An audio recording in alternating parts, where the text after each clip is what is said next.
Au cœur de l'Iran, Ispahan s'étend au pied du mont Carcasse. Cette ville, grâce à une situation géographique privilégiée, a toujours attiré les dynasties au pouvoir, devenant au fil du temps un des joyaux du Moyen-Orient. Son centre a été conçu au XVIIe siècle par la dynastie des Safavides. Ils en ont fait une véritable ville-jardin, s'inspirant du modèle du jardin persan ancestral, le Shaharbagh.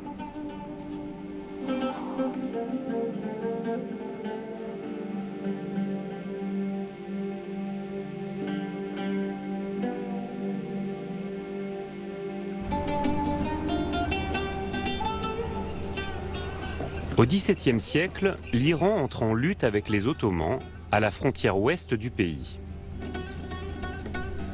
Dès son couronnement, en 1587, le Shah Abbas Ier abandonne Qazvin, la capitale proche de la zone de conflit, pour Ispahan, moins exposée.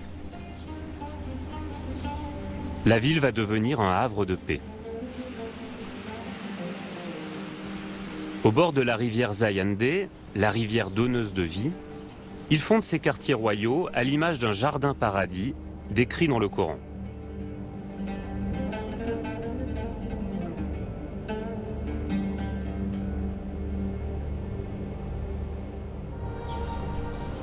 À Che'el Sotoun, l'un des jardins de la ville, je retrouve Fatemeh Haïdari. Elle est architecte paysagiste à Téhéran.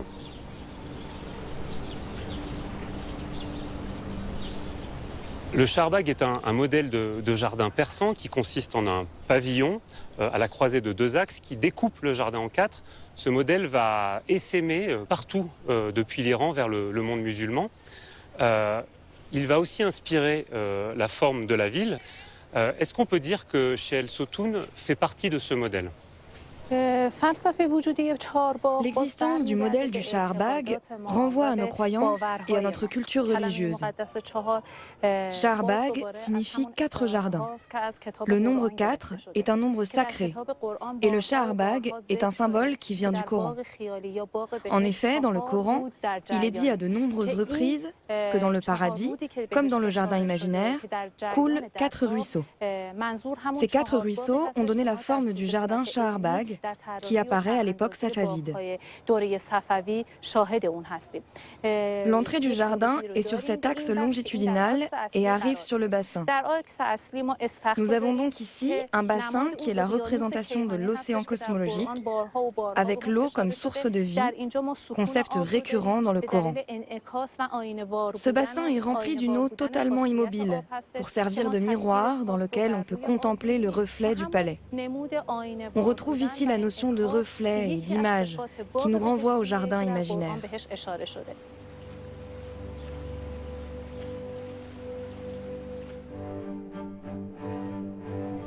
Les quartiers du Shah Abbas Ier sont conçus comme un Shaharbagh, avec 2 axes majeurs, la rivière Zayandeh et une immense avenue rectiligne. Le pont de Chios-et-Paul marque leur convergence. Au XVIIe siècle, on dénombrait à cet endroit plus de 30 jardins paradisiaques.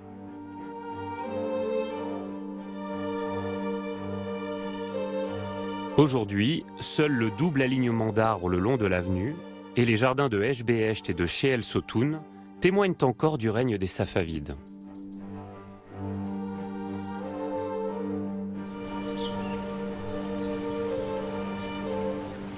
Le jardin de Che'el Sotoun est conçu comme l'entrée du palais royal. Destiné aux cérémonies et à la réception d'ambassadeurs étrangers, cet ensemble mêle intimement nature et architecture.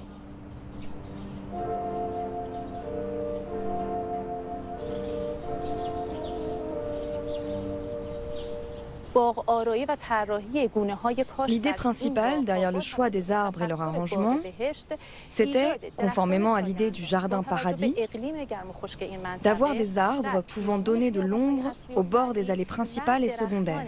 et des arbres fruitiers au cœur du jardin. Auparavant, il n'y avait pas de pelouse. Les arbres fruitiers étaient plantés de manière alternée dans le carré central et les arbres pour l'ombre autour et le long des allées. Les pins marquent l'identité originelle du jardin de Che'el Sotoun.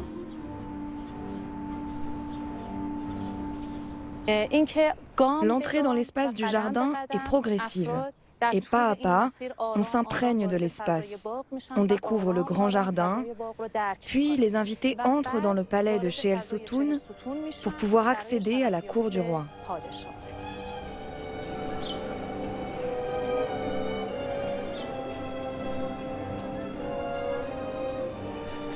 Alors ici, à nouveau, le lien entre architecture et nature est extrêmement visible. Le porche s'ouvre généreusement sur le jardin. Et puis, il y a une nouvelle donnée, c'est celle du ciel. Les colonnes nous invitent à regarder au-dessus de notre tête. Et tout autour de nous, on a une multitude d'éléments qui rappellent l'idée du ciel et des étoiles. Dans la conception du complexe de Che'el Sotoun, on voit clairement qu'il y a une continuité entre l'espace extérieur et l'intérieur du palais. Comme vous voyez, dans le jardin, nous avons tous les éléments d'un jardin réel. Les arbres, l'eau, les oiseaux. Mais dès l'instant où on met le pied sous le porche du palais, on pénètre dans un jardin imaginaire qui contient aussi tous les éléments du jardin réel qui l'entoure. Par exemple, ce sont justement ces colonnes qui soutiennent le porche et qui représentent les arbres pour l'ombre qui sont dans le jardin. Et comme le tronc de ces arbres, les colonnes sont plus épaisses à la base et deviennent plus étroites vers la cime. Quand nous entrons dans cet espace, nous voyons les glaces de l'alcôve des miroirs. Ces motifs sont des muqarnas. En reflétant une image inversée du réel, ils nous rappellent le passage du réel à l'imaginaire et que nous sommes bien dans un jardin imaginaire.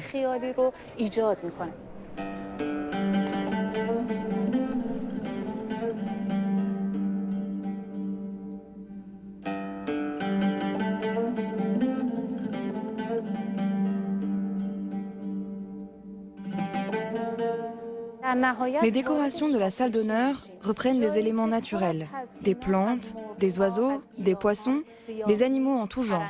Et cela évoque le jardin du paradis, qui est toujours présent à notre esprit comme un élément culturel avec lequel nous, les Iraniens, nous avons grandi.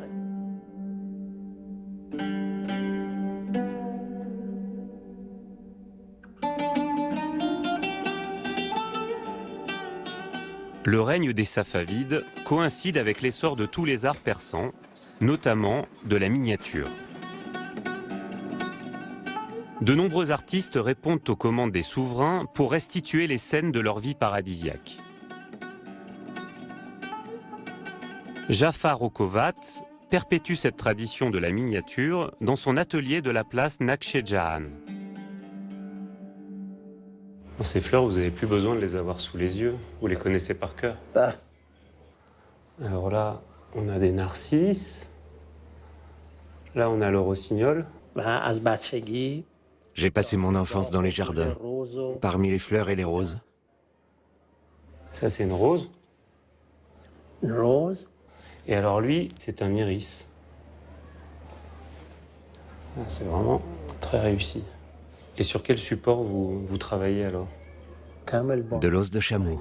Ça garde bien la couleur. Et alors d'où vient cette tradition au Okovat? La miniature existe depuis longtemps, depuis l'époque safavide.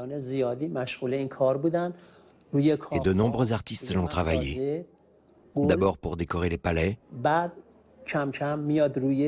puis petit à petit c'est venu sur le papier, sur le carton, pour la décoration des livres avec des enluminures.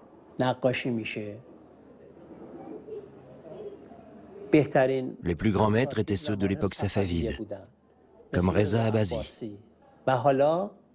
Et moi maintenant, cela fait 40 ans que je fais de la miniature, sur du papier, sur des os de chameau.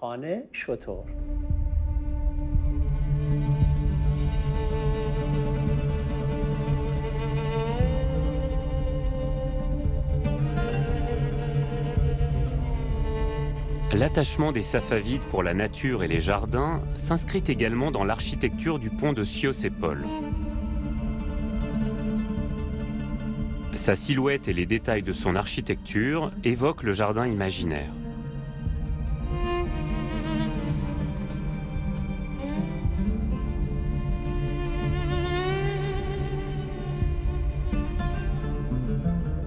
Ahmad Montazer est maître de conférence à l'Université d'art et d'architecture d'Ispahan. Monsieur Montazer, pourquoi le jardin semble être au cœur de la pensée philosophique, de la pensée architecturale et même de la pensée autour de l'artisanat en Iran? On retrouve le jardin iranien dans toutes les disciplines. Dans l'architecture, dans l'urbanisme, dans la miniature, dans la peinture, dans tous les domaines, et dans la philosophie. Voyez-vous, les philosophes d'Ispahan étaient des mystiques, c'est-à-dire qu'à la différence des autres religieux, ils accordaient une plus grande part à l'art et à la science. Ces philosophes ont conçu l'idée du jardin à Ispahan comme représentation du paradis sur terre. Ils étaient très présents dans le gouvernement, très influents. Ils avaient donc le pouvoir de faire réaliser leurs idées. On est arrivé au point où la couverture végétale était plus importante que les espaces bâtis. C'est-à-dire que la ville d'Ispahan, lorsqu'on la regardait de loin, d'où que ce soit, était comme une forêt ou un jardin au milieu du désert, comme un paradis. Et ensuite, en pénétrant dans la ville, on découvrait les éléments architecturaux. Le pont de Chios-et-Paul, qui est sous nos yeux, se place exactement à la croisée de l'avenue de Shaharbagh et de la rivière. Est-ce qu'il participe à la composition d'ensemble du quartier du Shah Abbas Ier? Ispahan est partagé en 4 parties, par l'axe naturel de la rivière et l'axe artificiel de l'avenue Shaharbagh. Et ce partage d'Ispahan est très réussi, puisque le point central, le croisement des axes, est exactement ici, au cœur du jardin, qu'est la ville d'Ispahan. Et ce pont est l'essence de cette ville-jardin, car en passant sur le pont à travers ces arches, on peut admirer parfaitement la nature. On est au cœur de la nature. Ce pont est un élément central de Shaharbagh. On l'appelle aussi Allah Verdi Khan, qui est le nom de son bâtisseur. C'était l'une des personnes les plus proches de Shah Abbas Ier. En construisant ce pont, il pensait déjà à la ville-jardin. Et il a commencé par construire la pierre angulaire, l'élément central du complexe.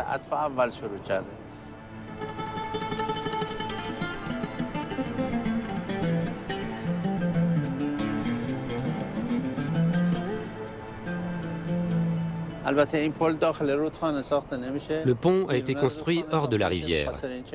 On ne l'a pas construit sur la rivière. En général, on construit un pont au point le moins large d'une rivière. Mais ici, c'est le point le plus large. Les Safavides étaient obligés de le construire ici, pour ne pas briser l'axe de Shaharbagh et la perspective de la montagne Carcasse. Ils ont d'abord construit le pont ici, puis ils ont détourné la rivière parce qu'à l'origine, elle coulait plus bas. Ils l'ont fait passer sous le pont.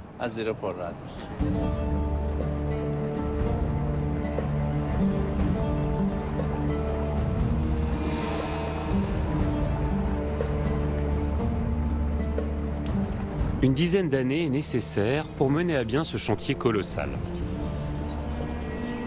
Le pont, achevé en 1608, prolonge l'avenue Shaharbagh vers le sud. La rivière forme l'axe transversal de la ville, qui se dessine alors comme une réplique du plan typique du Shaharbagh.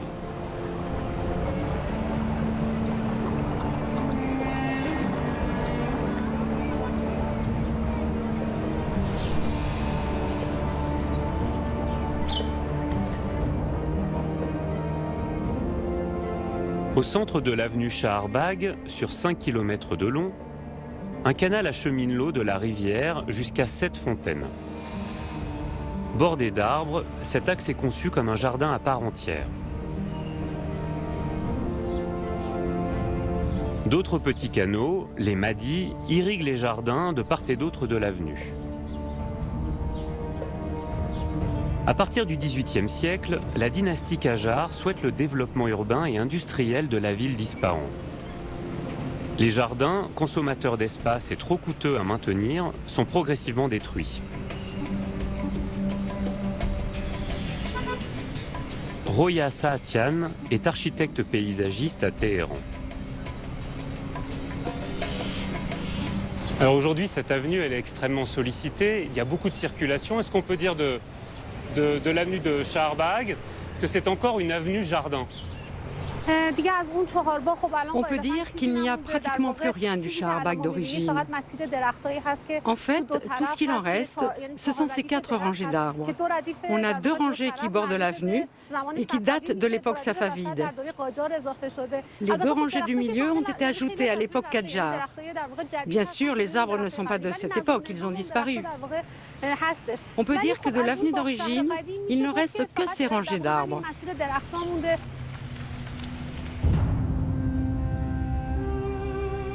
Des 30 jardins qui bordaient l'avenue au XVIIe siècle, seul le jardin de Eshbehesht a été préservé.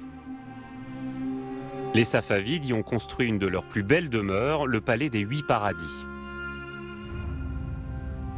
Le 8 est un nombre sacré, très important pour les musulmans.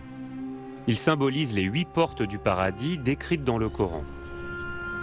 Il a inspiré la forme octogonale du palais.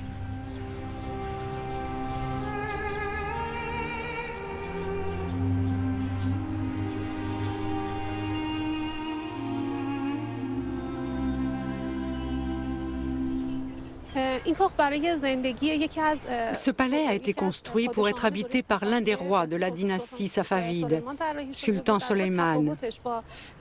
À la différence de Shel Sotoun, ce palais a été construit pour que le roi y habite.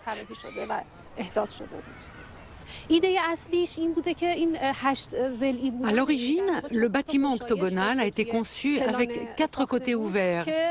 Il donne directement sur le jardin, à l'est et à l'ouest, vers les 2 bassins, et dans l'axe nord-sud, qui est l'axe principal du jardin.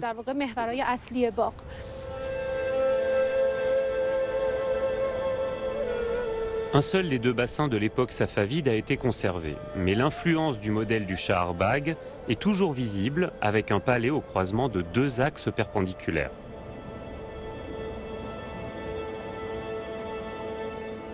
À quoi ressemblait le jardin de Eshbehesht à l'époque safavide?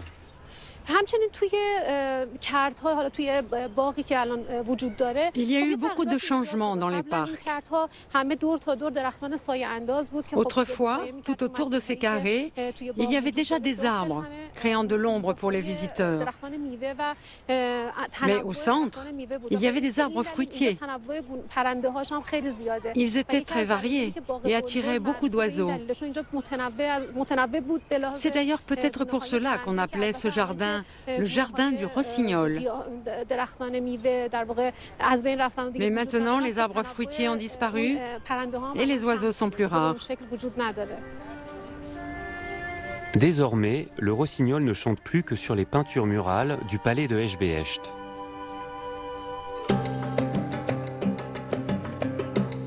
Les arbres fruitiers ont laissé place à la pelouse et le jardin royal est devenu un espace public. Les grands arbres offrent aux habitants d'Ispahan une ombre providentielle. Saïd Rizi est botaniste et maître de conférences à l'université de Shah-e-Khourd, à une centaine de kilomètres d'Ispahan. Saïd, dans les jardins en Iran, vous avez une manière de planter les arbres qui est tout à fait particulière. Pour les grands platanes, par exemple, qui sont ici, vous les séparez de parfois moins d'1 mètre. En Europe, nous, on les aurait séparés d'au moins 7 mètres. Pour quelle raison? Une caractéristique importante des jardins iraniens, c'est la proximité entre les arbres. La raison de cette proximité, c'est qu'Ispahan est situé près du désert central d'Iran et a un climat très chaud. Donc, dans le style des jardins d'Ispahan, du fait qu'en Iran le soleil frappe très fort, les arbres sont plantés près les uns des autres pour que leur branchage se touche et forme une ombre dense et ininterrompue, une canopée. C'est l'un des principes de base dans la création du jardin iranien. Et alors, est-ce que l'ombre et l'esthétique, l'ornementation étaient les seules fonctions de la présence de ces arbres dans les parcs et dans les avenues? Un élément important dans le style du jardin iranien, ce sont ces arbres qui forment comme un mur le long des allées. Le fait d'utiliser des arbres de haute taille et bien droits était un symbole de pouvoir. Et ça, c'est un élément fort du Shah Arbagh, particulièrement à l'entrée des jardins.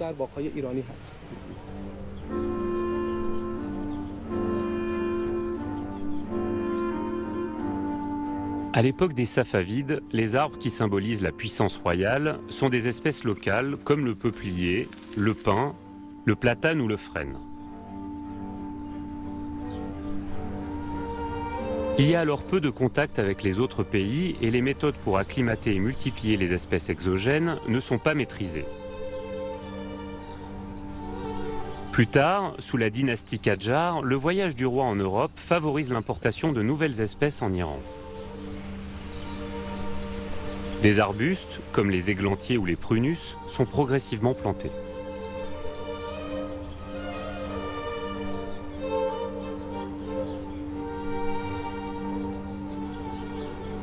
De nouvelles essences fleuries arrivent, combinant leurs couleurs à la rose, déjà présente aux origines du jardin persan.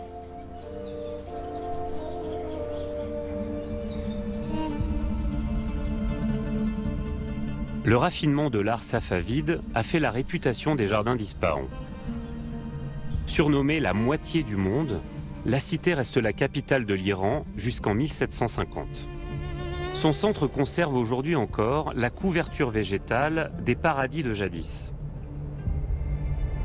Armin Baramian est urbaniste à l'université d'art et d'architecture d'Ispahan. Alors ici, on le voit très bien depuis les toits, la ville est complètement noyée sous la végétation, à tel point qu'on ne fait plus le distinguo entre le jardin de Eshbehesht et l'avenue de Shah Arbagh. L'idée de base, dans la relation entre l'avenue et les jardins qui l'entourent, c'était d'avoir une grande surface couverte de végétation, d'espaces verts et d'arbres. Dans le processus de développement de la ville, le schéma de Shah Arbagh va se reproduire plusieurs fois. Nous avons maintenant des rues perpendiculaires à l'avenue Shah Arbagh, qui lui ressemblent exactement à plus petite échelle, et qui suivent le développement de la ville jusqu'à arriver à des obstacles naturels, comme les collines. Le Shah Abbas Ier voulait faire d'Ispahan la plus belle ville du monde. Est-ce que finalement cette ville a été et est un modèle unique? Bien sûr, l'idée de base qui venait du jardin iranien et le fait d'en utiliser les principes dans la planification de la ville, c'était une première. C'était une entreprise unique en son genre à l'époque. Et même après, rien de semblable n'a été fait à une telle échelle. Mais aussi, je voudrais ajouter ma théorie personnelle. L'Iran est au Moyen-Orient, c'est-à-dire à mi-chemin entre l'Orient lointain et l'Occident.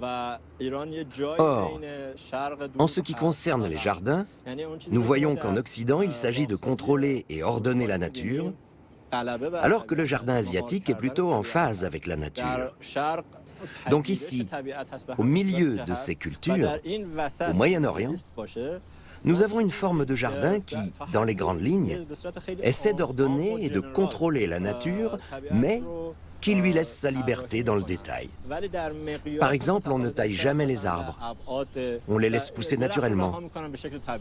Donc nous sommes entre le contrôle de la nature et le laisser-faire de la nature, entre l'Asie et l'Occident. La géométrie, les grands axes, les perspectives d'Ispahan nous renvoient à une conception familière de la ville. Une corrélation étonnante qui nous interroge sur les liens culturels et esthétiques, conscients ou inconscients, tissés entre l'Orient et l'Occident.